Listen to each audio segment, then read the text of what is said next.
Welcome to Award-Winning Photography Explained. My name is Manpreet. I'm a photographer and a retoucher and your host today. In this show, we talk about award-winning photographs or images, and we speak to the maker and understand how these images were created. Today, we have with us a very special person, Kathryn Gardner.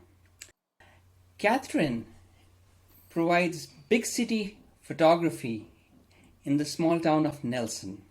She's a very active accredited photographer of PPOC, which stands for Professional Photographers of Canada. She's been the past chair of PPOC, the BC chapter, and today we have one of her exceptional images to talk about, the Sentinel Pass. So Kathryn, welcome. Thank you. It's good to be here. Yeah, why don't you tell us a little bit about yourself and how you got started in photography? Okay. Well, photography, amateur photography, was sort of part of my family's life all through growing up. There were always cameras at every family event. And when we were going to summer camp, my brother and I were given a point and shoot camera to, head off with. So I'd say amateur documentary photography was sort of always around. And then when I went to university, I bought my first SLR, my first single lens reflex film camera. That dates me a little bit. And then I took a course in photography at university as an elective, and I got so excited about what you could do with depth of field and varying shutter speeds that I really got into the course. And I took a course for 2 years, and then the instructor offered me a job in the darkroom at the university. And so I basically got paid a pittance, but I had the keys to the darkroom and the studio. So I spent probably my fourth year of university, I spent more time in the photography lab than anywhere else. So that was fun, and that kind of got me just started. I never really thought about being a professional photographer. I was just really loved the whole medium. And then later on, as I went through life, I started incorporating photography into everything I did, landing a job as a ski photographer up at Sunshine Village in Alberta. And that was an interesting job. I spent time standing at the top of a chairlift in a blizzard trying to convince people to have their portraits taken. And it was all paid on commissions. So I starved in January, but I made lots of money in March when the scenery came out. And then after that, it was just always kind of I incorporated it into whatever job I had until about 2015. The job I was working at, it was a family-owned business, and they closed, and I was doing photography part-time, and my husband said, why don't you just try to do it full-time? So I opened a studio, and I've been doing photography only since then. That's my history. Now, this image of yours, Sentinel Pass, it's from Banff National Park. Mm-hmm. You want to bring that up? That's my final image.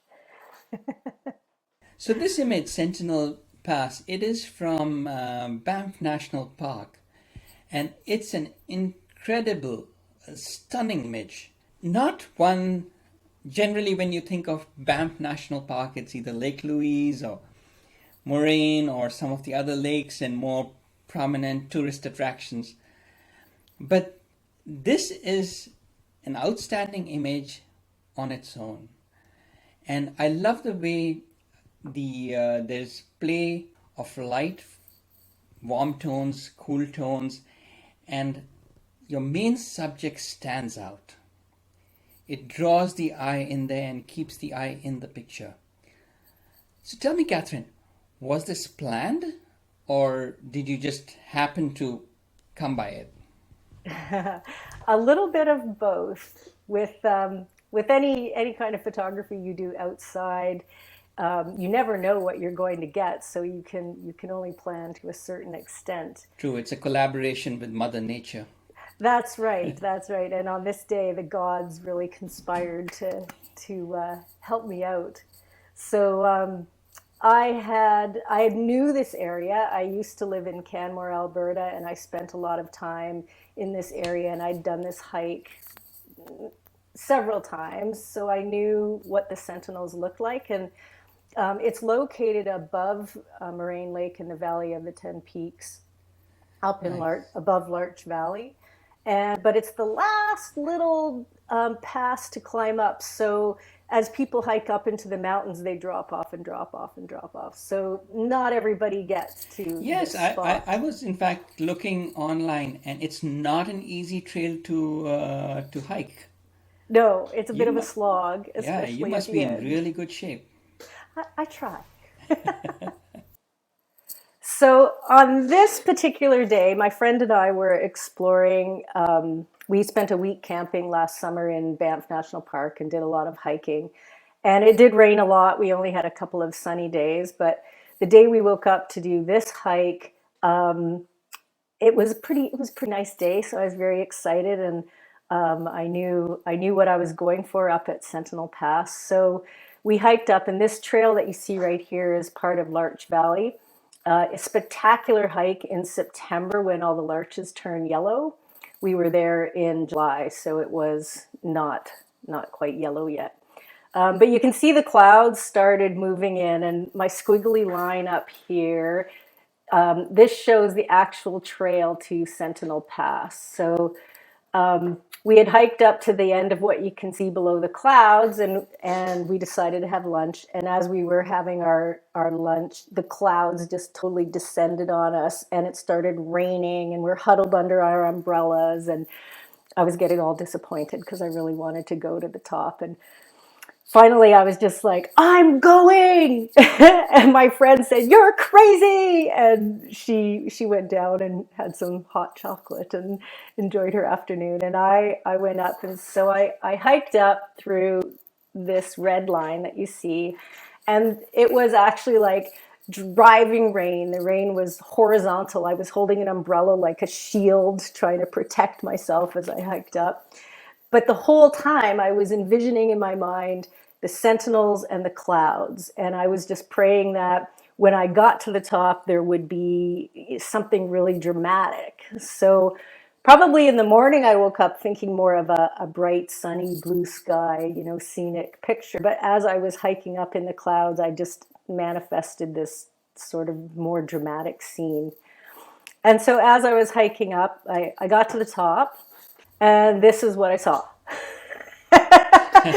So not quite what I was hoping for, but I just decided to wait. Hmm. And there were actually two other hikers there, and so the three of us just kind of huddled, and the rain started slowing down and became a little drizzle. And as we waited, then the clouds started to part, and I was getting excited, and I was just thinking, yes, yes, we're going to get the Sentinels. And eventually the clouds did part. This is kind of the first image that I took Wow, from that spectacular. series. So yeah, it was Yep. the clouds just kind of opened up, and the sun poked through and hit that giant sentinel there. So was it planned? Partly. And yeah, and when I got there, I waited it out until it actually did appear for me. Now, this was not the final one, right? The one that you No, showed first was the final one, correct. Yeah, correct? yeah, Now, you obviously hiked up. So, what kind of gear did you use? What kind of? It must have been, and you were by yourself. yeah. Yeah. Well, when I'm hiking, I try to keep my gear lighter, on the lighter side. Mm-hmm. So I was using a Nikon D750. I shoot Okay. Nikon, Mm-hmm. and I had a 28 to 105 zoom lens, Okay. and that's kind of my go-to. That's where I start from when I'm doing any sort of outdoor hike. And then depending on what the day is looking like and what I'm what I'm intending to shoot, I'll add a flash or a tripod or my telephoto lens if there's possibility of wildlife. But today, this day, because it was kind of on the cloudy side, I wasn't sure what was going to happen. Um, I decided to just go light. So I took that, my go-to. And very important was my umbrella, not Yes. my studio umbrella, but Yeah. an umbrella to Yeah. Yeah. protect myself and the gear. And I have it all in just a low pro hiking pack. All the little bits and pieces are organized. Did you take a tripod? I did not take a tripod on this hike. So Mm, often, I'm relying on putting my camera on the backpack. I lay it down and then rest the camera on a backpack. And nice. it's kind of a struggle between, do you carry the tripod because it will be very useful, but it's also heavy and my knees are getting older. So I knew this was a steep hike and I decided to leave the tripod Good, good. behind. So it's just the Nikon camera and the 28 to 105. No other lenses or anything. That's all I had on this day. Yeah, Nice. yeah. And did you use anything to protect the camera from rain? Just my umbrella. I have like my physical umbrella. I have experimented with all sorts of covers and baggies and garbage bags and every sort of thing, and I find that they they get in my way and they slow me Yes. down. And I haven't found, I'm sure there's a product out there, but I haven't found the perfect one yet. So I tend to keep my camera in my pack until I'm ready to shoot. And then I'll pull it out and use my umbrella. If I'm standing waiting, I might put my jacket over it. It's very, very rudimentary. Yeah, yeah. Well, But these days cameras are pretty good. They're resistant to quite a bit of moisture and things. Not that you yeah, should dunk it underwater, but I yeah, think they're pretty good. yeah. And do you remember the settings you used? Sure. So the 28 to 105, and I had the lens just zoomed at about 55 millimeters, and that was because I was initially going for a wider angle. I wanted to capture the whole pass.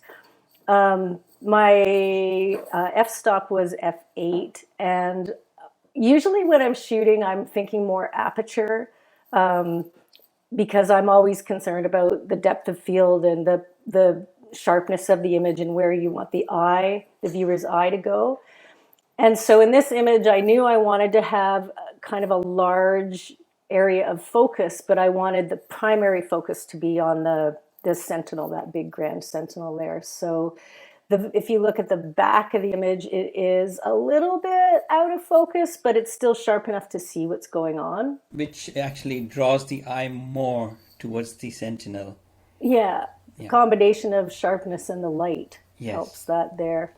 And so then from there, I just go with what I have. I was shooting at a shutter speed of 400, and my ISO was about 800. Okay. I would normally, when I'm outside hand holding, I would use a faster shutter speed, Yeah. but I was kind of working with changing light and moving clouds and is it going to Yes. rain? And so, yeah, that's, Do you shoot in manual? I shoot in manual most of the time. Uh-huh. One of the biggest challenges I had when I went from a film camera to a digital Yeah. was learning to tell the computer to do what I wanted it to do. Whereas with your film camera, the old manual cameras, you Yeah. just told it Yeah. what to do. Yeah, there was no And such thing as floating ISO. And no, no, none of that. And actually, my floating ISO just usually messes me up. So I keep most of my settings on manual Yeah. because I know what I'm looking for and I know how to make the camera do what I want to do. But of course, I do take advantage of some of the technical aspects, the technology in the camera when it's to my advantage. So Yeah. Autofocus is wonderful, and Yes. sometimes I'll use aperture priority when I'm shooting. But yeah, there's so many great things about technology. But Yes. for me, the act of photography is doing all of that myself, and Yes. and that's what I enjoy. Yeah. So Yeah. So talking about doing everything by yourself, what about the post work? Do you do too much of post processing, or do you keep it light? And how do you go Yeah. about it? So in this image and in most of my outdoor images, so any scenery or animals, I'm generally a representational photographer, so I don't do a lot of composites and whatnot. This image really it spoke for itself, I thought. And so if we look at my next, where is it, the next one? So between these two images, I just went through and subtly cleaned up, thinking of, being a darkroom photographer, dodging and burning, dodging and burning. So a lot of dodging and burning. And then you can see on this here, I've got like raindrops on my camera and some splooge on my sensor. So that kind of stuff I'd clean up, dodge and burn. And then I have judges kind of voices in the back of my head saying what's distracting, what's drawing the eye. And so I work on those. And then just kind of this image, I just kept working it until it produced the drama that I really, I wanted to evoke the drama, the excitement, and the anticipation that I was feeling as I was hiking up that pass.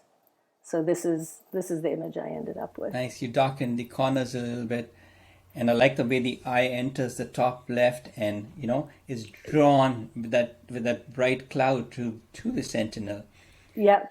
So then when I got to the final delivery for competition, this was my image that you see before. And I thought, well, I've got the vignetting drawing the eye in. I've got my leading lines, the kind of avalanche path in the back pointing to the Sentinel. And so that was my image. But as I looked at it, I kept thinking it's a bit too busy. And my message here is the Sentinel, the Sentinel. That's what I'm up here for. So in the end, I cropped it. I got rid of all that extra information. And this was really the image that evoked that feeling that I was trying to get across. What a difference! What a Yeah. difference! So you don't have to show everything. Simplification improves the image many times. You were processing this image with the intention of entering it into the competition, right? I was, yes. Other than cropping, did you do anything specific, keeping competition in mind? No, I just really tried to bring out the highlights and the shadows, like the contrast, making sure that I didn't lose any detail in either the highlights or the shadows.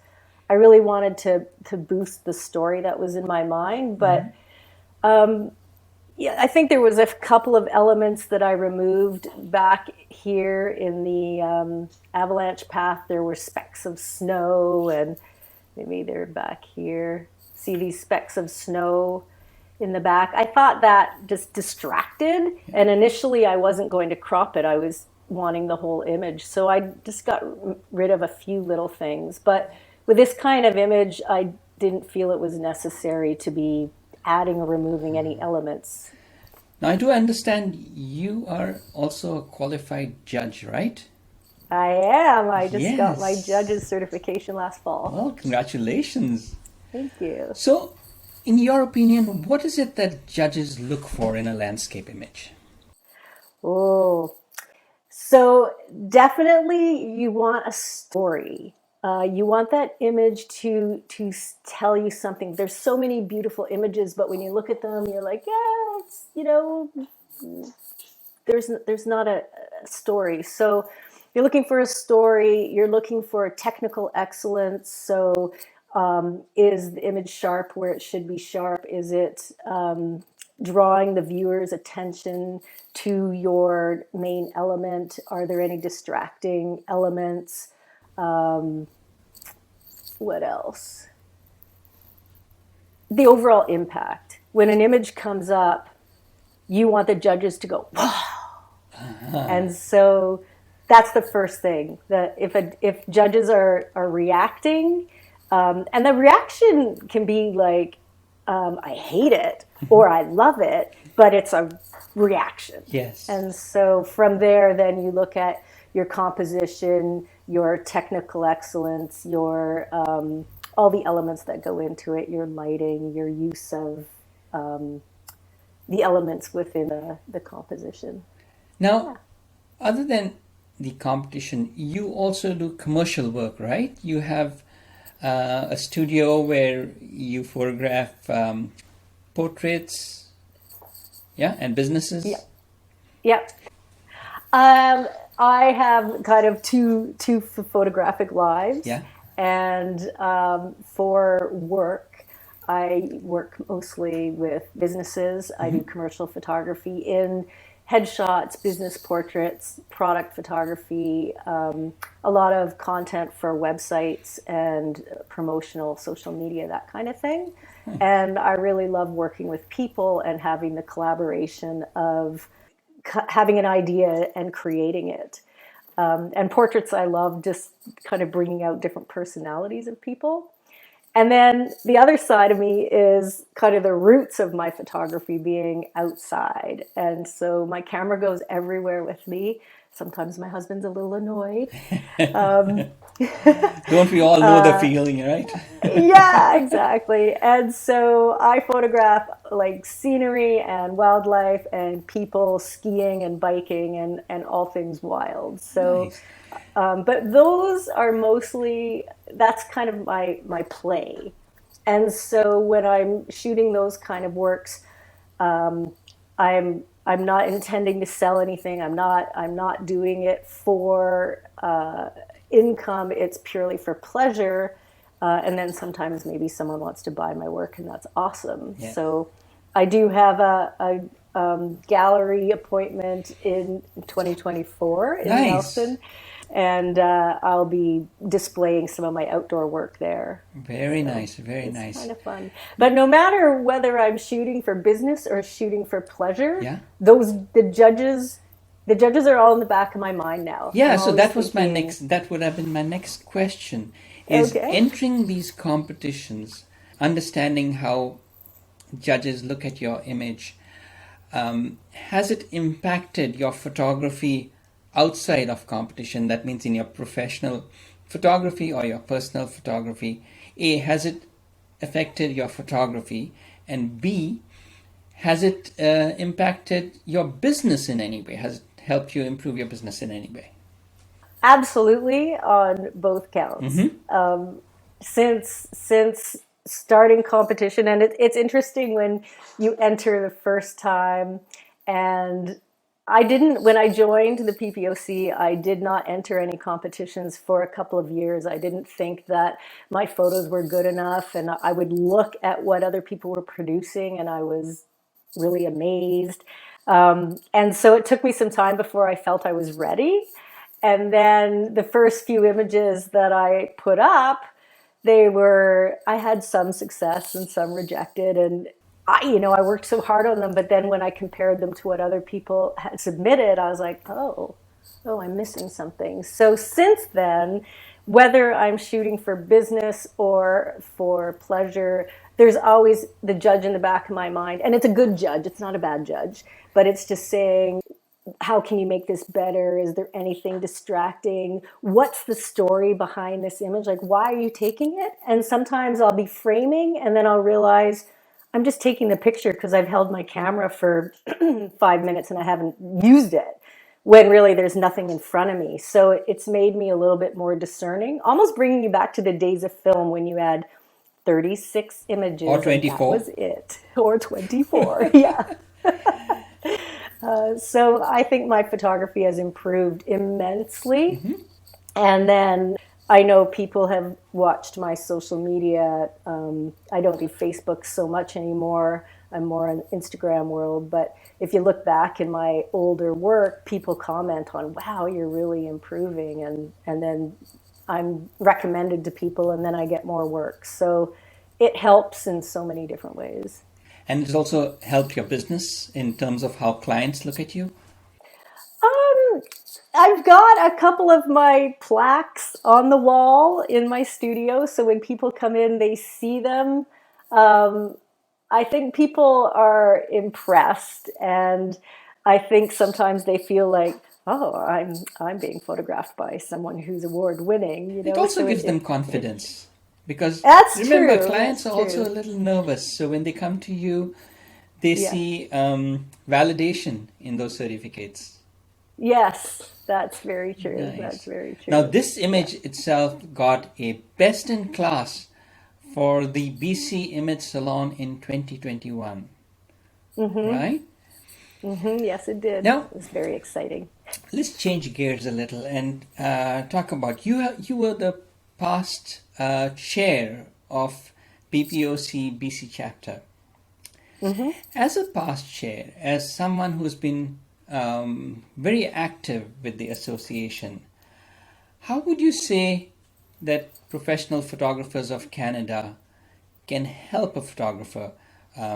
Maybe a photographer is a hobbyist or a professional. What do they do so that it improves the photography of uh, any photographer? Hmm. I think that PPOC has something to offer for photographers in every stage of their career. There are a lot of new photographers when they first join. They're looking for the education component, and so there are webinars and seminars and in-person speakers and conventions, all geared toward improving your photography and also improving your business skills. And so PPOC was primary in really helping me when I opened my studio to move it forward, because I'm I've taken a lot of courses, but not a formal college course. So I haven't been taught from A to Z on how to do a business. So PPOC really helped me in that regard. And then for the seasoned photographers that are in the organization, there's continual growth, there's honing your skills, there's learning something new, and there's staying on top of industry changes. Mm-hmm. So, things are continually changing, and by being involved in the organization, the new and the seasoned work together to, keep things moving forward. And for everyone, the organization provides community support, fellowship. Um, there are industry connections you can make, meeting people in retail or camera companies or other photographers, like every kind of connection that helps you grow. And one thing I've really found about PPOC is everyone is open and willing and happy to share. It's not a competition. I'm not keeping my cards close to my chest because I don't want you to get my client. It's we want everyone to exceed. We want to raise the bar of photography, improve the industry in Canada. And to do that, we bring everybody up. So I have never met a photographer in PPOC who was reluctant to answer a question from, how do I approach my client, to what do you charge for this? There's always an answer. Yeah. So, since I joined PPOC recently, I have noticed that there's a lot of hand-holding support available, and there's no rivalry. So yeah, I found it a great place.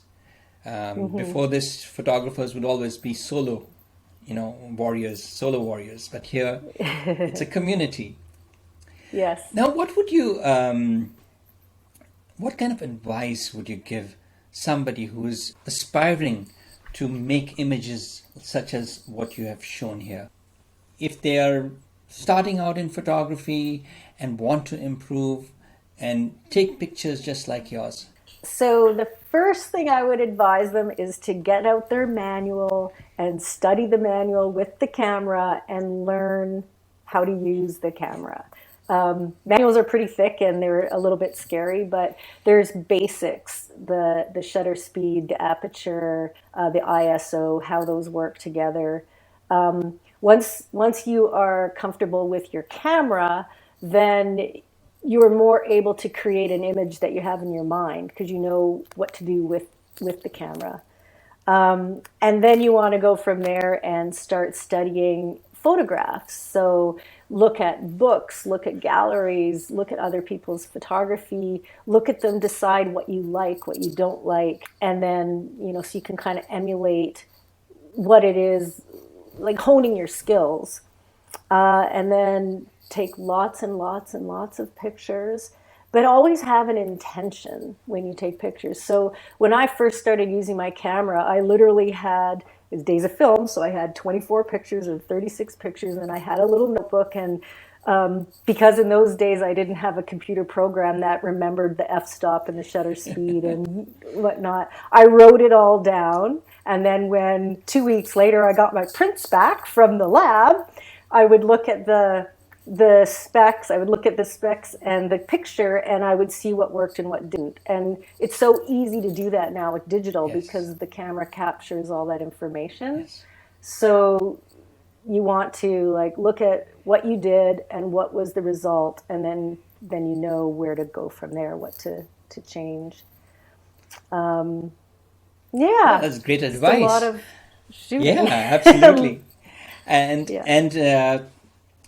where can people reach you or follow you? Do you have an online presence? I do. I have a website, which the website is mostly geared towards my business. So there's a lot of the portrait and commercial work. I do have a tab there, fine art. So a few of the images, including this one from Sentinel Pass, is up there. And then I have two Instagrams. So KDG Images is very business oriented, and KDG Images Outside is all my outdoor stuff. And Facebook is, I started that when 2010, and so I don't.